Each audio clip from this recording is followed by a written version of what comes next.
The key message that's come out of this inquiry is that more and more people are keen to grow their own food, and the government at all levels must do everything possible to meet the demand for land that people have.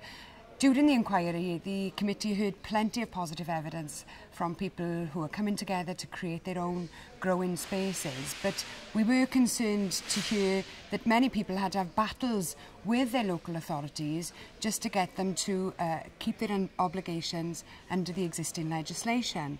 So revisiting that legislation should help to make people find it much easier to get an allotment. But there are other issues that need tackling too, like consistent records for supply and demand, and also there are difficulties around land and getting planning permission.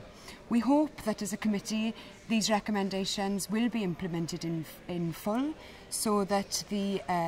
increase in demand for food growing can be met by the provision of allotment land.